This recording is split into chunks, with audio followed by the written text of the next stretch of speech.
It's Friday, it's the 14th of May. What an absolute pleasure to be with you for this final edition of Morning Live for the week. And Eid Mubarak to all of our Muslim viewers. I believe it's Eid this morning, so I hope that you go well over the fast, and we'll keep you company as much as we possibly can. Also, a good one to Sakina, that's why she's not in today, so good celebrations, I hope, coming your way. Well, we've got a jam-packed show. I'm not going to waste any time. We have the Minister of Health, Dr Zweli Mkhize, standing by to talk to us about the latest when it comes to the numbers of COVID and the situation the country is in right now.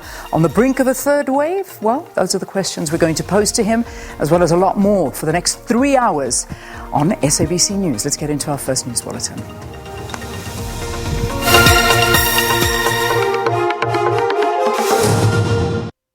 Well, the Health Ministry says the death toll from COVID-19 has surpassed 55,000, with another 44 people dying from the disease in the latest reporting period. The Ministry also recorded 3,221 new coronavirus cases. It is the first time in more than 3 months that more than 3,000 new cases of COVID-19 were recorded in the country in 24 hours. The recovery rate has declined slightly to 94%. The numbers of active cases has decreased to over 29,000. The new cases came from over 42,000 tests. This is a positivity rate of 7.65%. The Health Department has also warned of a looming third wave of COVID-19 infections. The number of vaccinations completed under the Sisonke protocol increased to over 455,000. Health Minister Zweli Mkhize meanwhile wished the Muslim community well after the end of the holy month of Ramadan. He encouraged those to adhere to COVID-19 protocols as celebrations take place. Meanwhile, political parties say they are not convinced by Health Minister Dr Zweli Mkhize's assurance to the nation that the rollout of the COVID-19 vaccine will be accelerated from next week. Mkhize says 9 billion rand has been allocated to the Department of Health to urgently focus on fighting COVID-19 through its comprehensive local intervention programs. The minister was delivering his budget vote speech during a virtual National Assembly sitting. Bulelani Philip has more. 1.6 million positive cases with just under 55,000 lives lost. Mkhize reiterated the infection rate is on the rise and the country may find itself in a third wave soon, especially with the detection of the British and Indian variant. The health minister also reiterated that phase 2 of the vaccine rollout will begin next week at 130 sites around the country, both for private and public sector. 9 billion has been allocated towards fighting COVID-19 in the medium term. That's very important for us to indicate that we would like to see the speed of the vaccination picking up, and we expect that it should be so. So hopefully during the course of the week, this delay with the Johnson & Johnson would be released, and therefore we'll not only have 1 million, we'll probably by then be having 2 million, so that we're able to pick up the speed. However, opposition parties say the department's vaccine rollout targets are a pipe dream. But the minister and the ANC say the rollout plan was disrupted by external global factors. We are, of course, concerned about the signs of rising numbers and the fact that the third wave may be on us sooner than expected. We commend the World Trade Organization that is joining South Africa and India, saying that by the end of this year, we must have a pragmatic solution over whether to waive COVID-19 vaccines patents. It is actually towards the realization that health is a public good. The South African government has thus far failed in a spectacular fashion to begin vaccinating our citizens at pace. Let me put this in context. South Africa has vaccinated less than 1% of its population. This is 1% out of the 40 million people meant to be targeted by year end.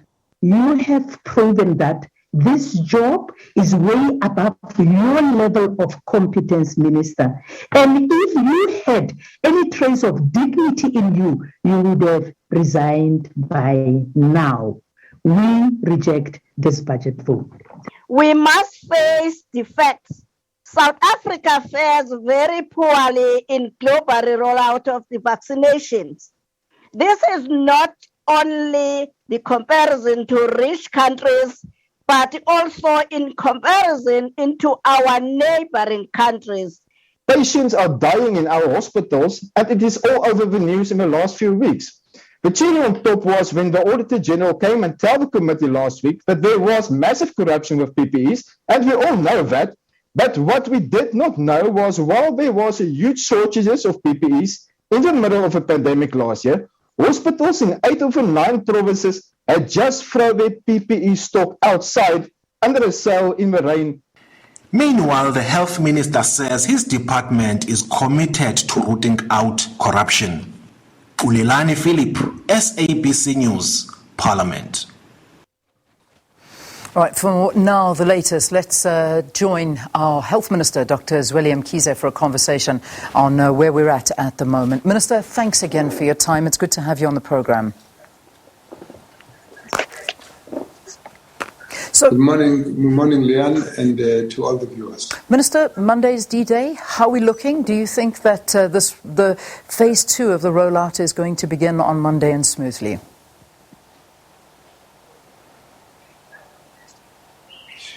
Leanne, we might be having a bit of signal problem. I hope you can hear me. But thank you very much for having me this morning.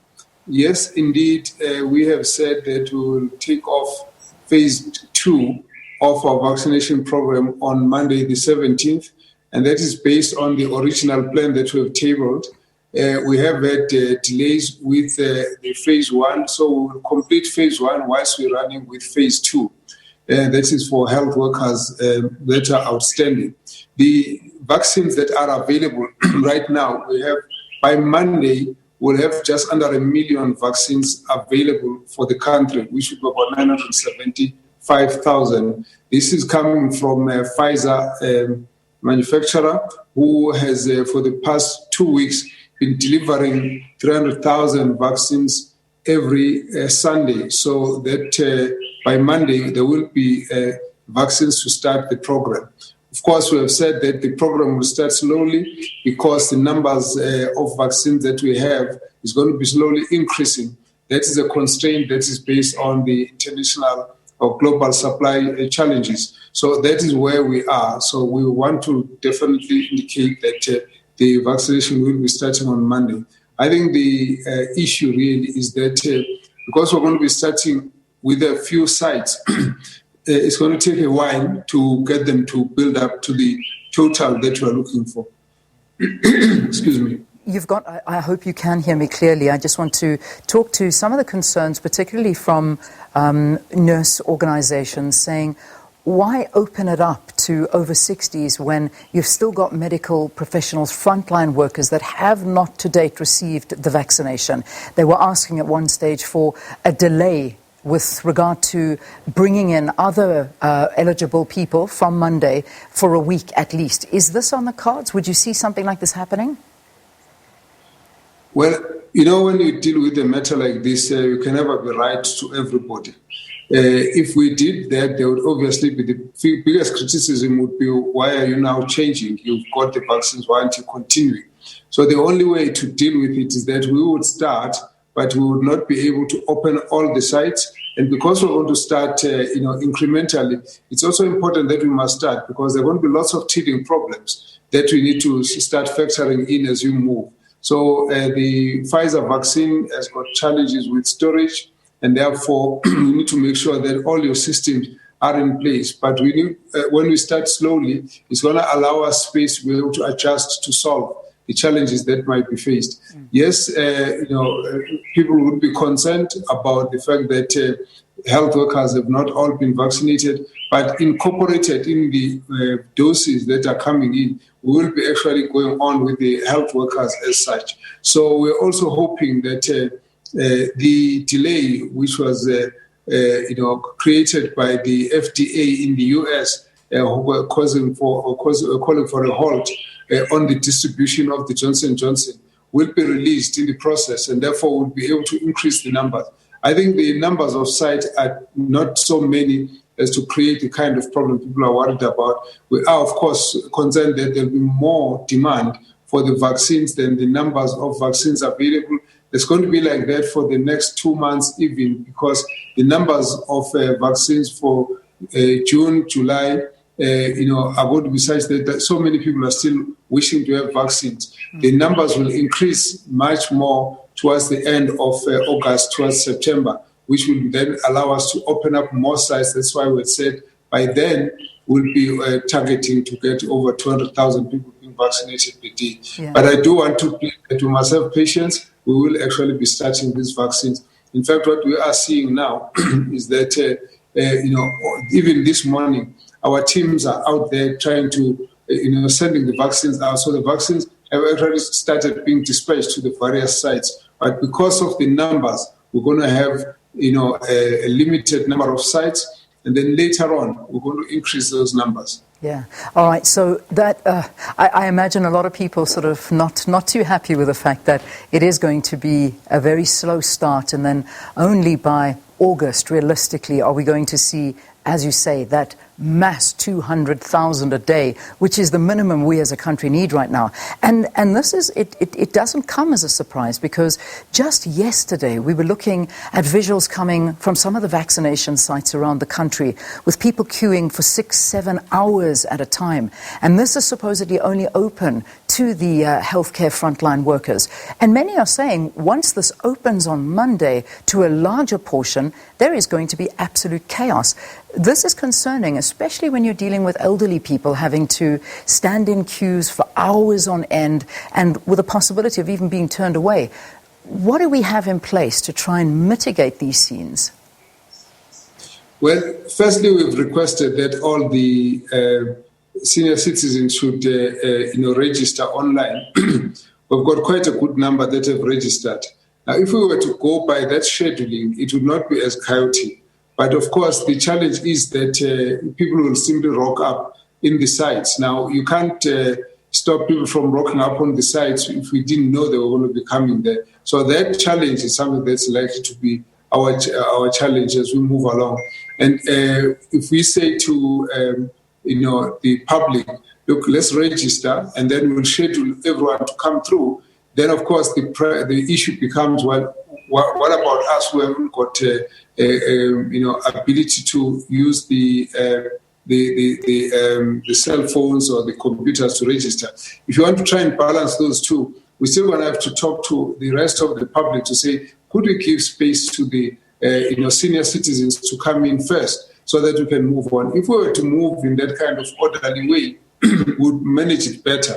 That's why we actually indicated that it's much, much more important for us to focus on the senior citizens, because when the infections come, those are the ones who get more affected. Mm-hmm. So we will still need the public to have an understanding that we won't be able to start with everybody immediately in all the places. But it's got to be something that we must have an understanding that we will start with the first few sites that will open up.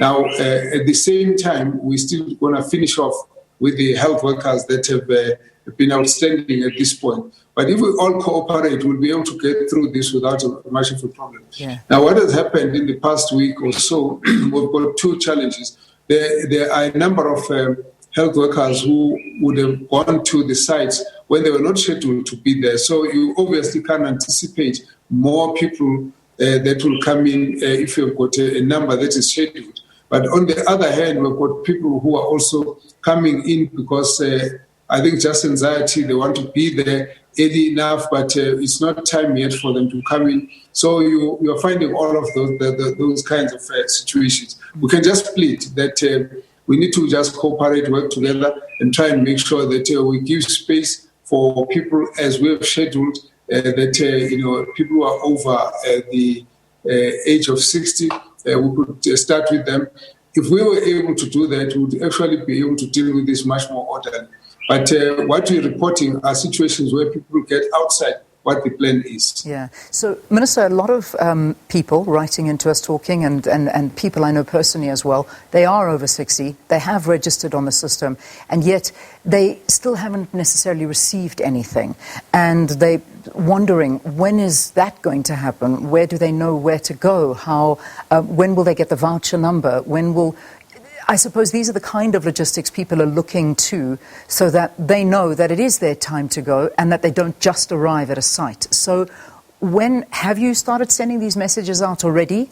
Is the list up and running? Are people that are scheduled for Monday, do they know this? Or is it still something that is going to come out this weekend? I expect that some of the messages will come later this weekend, but not at this point. We have not sent any of the messages. So what sometimes people might confuse is when we're sending messages out to say the vaccines are coming, get ready, and so on. But that doesn't mean you must stand up from that point and then go to the vaccination sites. We are going to be announcing those vaccination sites. We're just going through the distribution. And even there in the vaccination sites, those vaccinators are all trying to make sure that everything is ready when they come. So, as I've said, it's going to take a bit of a while. We do expect there will be some hitches as we start, but we will get it right. At the end of it, this is the one thing which you are not going to get right from a plan on a piece of paper. This is something that's going to get right when you begin to see how things are unfolding on the ground. So we will need support and cooperation as we move along. Yeah. So at the moment, no one has been called yet. We will be announcing those sites because as I'm sitting you through this morning, they are finalizing who has been able to receive the vaccines and by which time those vaccines will be able to reach some of those vaccination sites beyond the distribution point. So it's work that is going on right now as I'm talking to you now. Yeah. So there will obviously be some challenges, but we're going to get there. I think what's most important for us has been the fact that we've been disturbed by a number of things as we're trying to get our vaccines to be ready. We've indicated how at the beginning, how at the beginning we had vaccines ready, but we had to pull them out. And I think everyone needs to understand that.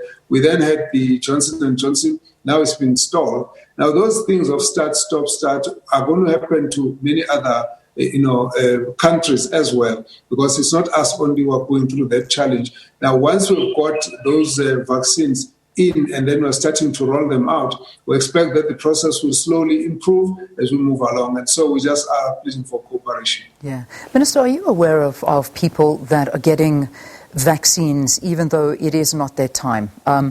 I bring up some stories that obviously I know that there are influencers and these influencers are trying to promote the use of the vaccine, but many South Africans feeling very let down by the fact that they have been the recipients of a vaccine, and there are still people that are trying to save lives working on the front line that have not as yet received it. That's one case. Another incident I saw also coming out this week is, I think it was a guy in Cape Town, and he was saying he got his jab because he was called in at the last minute due to vaccines that were about to expire, and they were either going to be thrown away or he could get it. And a host of people were having the same thing happening to them. One struggles to swallow that pill. Why is something like this happening? I mean, these are just two instances of people that took to social media. I mean, there are a lot of people that perhaps are getting this vaccine, they're not eligible for it, and it's slipping through the system. Or is it? We're picking up these reports, and some of them in social media, and some of them are people who are reporting this is what has happened, where they are, and so on. We have sent people to go and check what has happened here. There have been, last week, for example, a number of people where we were told that in Charlotte Maxeke, people came and they were not eligible, and so on. We try to follow that up. We can't always find what people are reporting.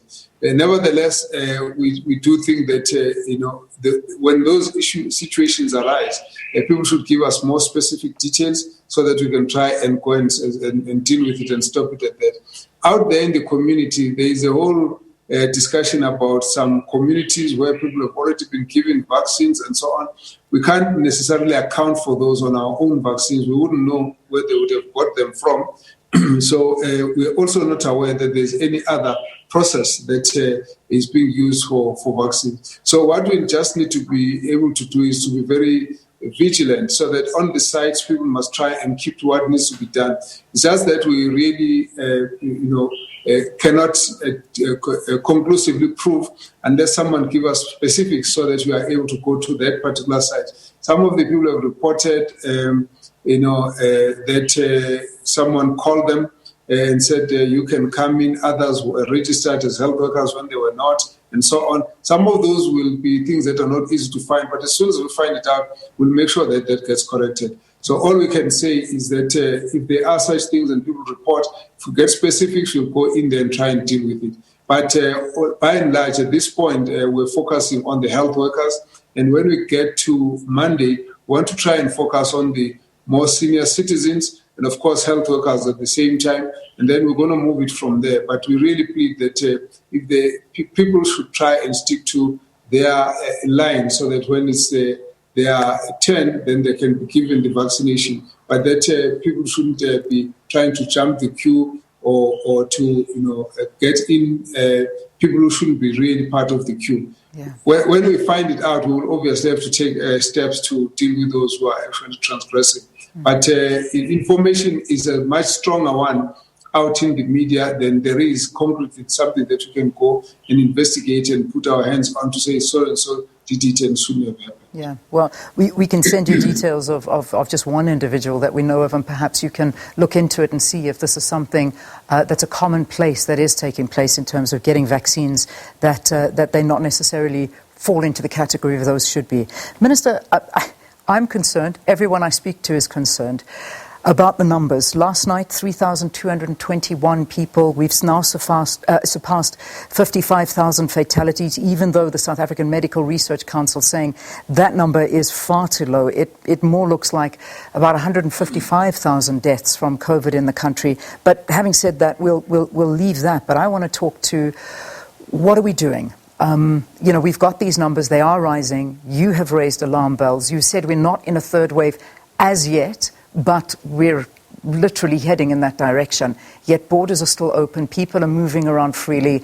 Big mass gatherings are still happening, whether we like to believe it or not.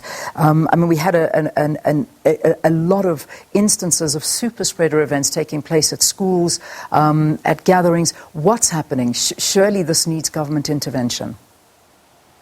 Yes, certainly. We're discussing all of that. You should realize that the numbers have picked up, particularly this week. Of course, they've been slowly going up, and the numbers that we had, excuse me, the numbers that we had in the past couple of weeks were such that we needed to increase our, interventions, but also we've been sending messages to all the provincial governments to prepare for the numbers that might be rising, prepare the, hospitals and the care centers and so on. Now, the numbers have been rising, particularly this week. We've had quite a lot of discussions about it. And at some point, we're going to have to start looking at additional restrictions that have to be put in to try and make sure that we can reduce the numbers. But that will be coming from the discussions that are coming from the Coronavirus Command Council. So we are going to be, recommending that there should be more focus on the size of gatherings and look at the focus on some of the measures that were actually released when we thought the situation was much more improved. The reality is that we're going to have to keep doing this where the numbers start rising up, we have to start increasing the restrictions, and when the numbers come down, we try and keep it relaxed, because at the same time, we have to try and balance to make sure that people continue to have a life, particularly working, being able to get to their places of work and so on. But we do need to send a strong message still that people can't be complacent. We have to still use our masks. We have to use hand washing, sanitizers, and social distancing. We have seen what has happened in India. Mainly, it was as a result of huge super spreader events that took place then, and we are actually calling on people, to look at how we can really use what we have used in the past to get out of the rising numbers of positive cases. In our message last night, we have sent a message to the Muslim community, wishing them Eid Mubarak, everything of the best for a very important festivity period.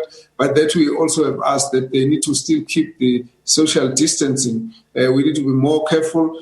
People can enjoy, but they must still keep distancing, keep masks and sanitizers, and be in houses or places that are well ventilated. It's very, very important that we must keep to all of that, because those are such settings that can give you super spreader activities. But we will be actually tightening up on those sizes of gatherings and so on. We're going to be discussing all of that in the next coming meetings. So it's something that we really have to ask our people, that we are going to be going through a difficult time, and so we must then be aware that there are things that we must avoid. And we can never be, for the whole of this year, we are going to be living with the non-pharmaceutical interventions where distancing and use of masks are going to be order of the day. But at the same time, as we say, we do want to accelerate on the vaccination program. For example, just to get the schools to open, there are those of our workers on the front line that are going to also be brought into the process. So to balance all of that up is going to be a challenge. So we will still be trying to balance between the senior citizens and some of those who are in the frontline workers, so that we can reduce the further spread and also reduce the risk of those who have to service communities as such. So it's a balancing act that really needs all of us to work together. Indeed. Minister, I know you have to go, so if I can ask you to just answer these very quickly. When is the Command Council meeting? When can we expect the gathering to happen, and perhaps an announcement after that? Well, I cannot announce it because it hasn't been set yet, but every week we have two meetings. We have one meeting which is the Interministerial Committee on Vaccination, which we just had yesterday. Then we should have another meeting during the course of the week for the Command Council. So there will always be those two meetings during the course of the week. Okay. And after those, we can then see what decisions have been taken. Minister, but we really do have to plead with our people that the approach is that we've been through this before. Can we really try and work together to reduce the spread? And certainly I think people want to be on the same page. They want to help. But there is such major concern. And Minister, my final question to you, because I know you have to be in a meeting at 6:30. There was a group of Indian stars. They came from India, not a private flight, but a group of Indian celebrities arrived in Cape Town last week. Apparently no masks. They've been out and about. They're filming a series here in South Africa. They did have COVID tests. However, one of the individuals who had arrived, and this was directly from India, one of the individuals, their brother had died 2 days before she arrived in South Africa, and he died due to COVID complications. The bottom line is that people are concerned about our borders, and that this is just one example, because it's being shared all over social media, of people that are coming in from highly infected areas with absolutely no quarantine in place. They didn't quarantine for 14 days. There is just fear out there. What are we doing about our borders? The restrictions in terms of what happens if somebody comes in is still quite in force. Firstly, that people must have a test done within 72 hours of arriving in the country. When people come in, they need to actually isolate in their own places. You know that initially we had put a restriction of people having to be forced into a quarantine by, provided by government. And then the courts ruled against government to say we must leave people to go in quarantine where they will be going. So now people will have to quarantine when they arrive, and that still remains the issue. We have picked up those reports as well, but there are more reports actually. We don't have enough time to talk about them. Yeah. We have said that there are not direct flights from India. We've actually, those who are coming in, we still have to deal with them in terms of the existing restrictions that they need to be, going for quarantine for the 10 to 14 days on arrival. We've also got a number of them who are coming through the seaports. And in this case, we've got a few ships that are actually, had to be quarantined as ships, outside the borders. When we found some of them have got someone who died in the en route towards the country and towards our country, and then we have to actually send teams to deal with them. So there are quite a number of instances where we're intervening. So we can only just deal with those where there are clear intervention that we are able to impose on those particular areas. This case of people who have come from India, we've seen that again on social media, and we've said the teams must actually try and follow that up and deal with it. It's a bit difficult to monitor and police people everywhere they are, so we can only act after the fact. But in terms of restrictions, we still have those that people should be going for quarantine when they come inside the country. So, but it has to be done in their own accommodation. That's really the difference as the situation stands now. But we're going to have to be, much more stronger on all of these issues, because we do understand people are concerned, but we have been monitoring as people are coming in. We can actually account for quite a number of people that were found positive, so that we can insist that they don't just spread out and go out into the community. So we will be intensifying that as well. Minister, I've got to let you go. You've got a meeting. It started a minute ago. Let me say goodbye to you. Have a good day. Keep in touch, and we look forward to hearing from you again. That was our Health Minister, Dr Zweli Mkhize, giving us an update on the COVID situation. And that, of course, is our top story in the news. So let's get into our news.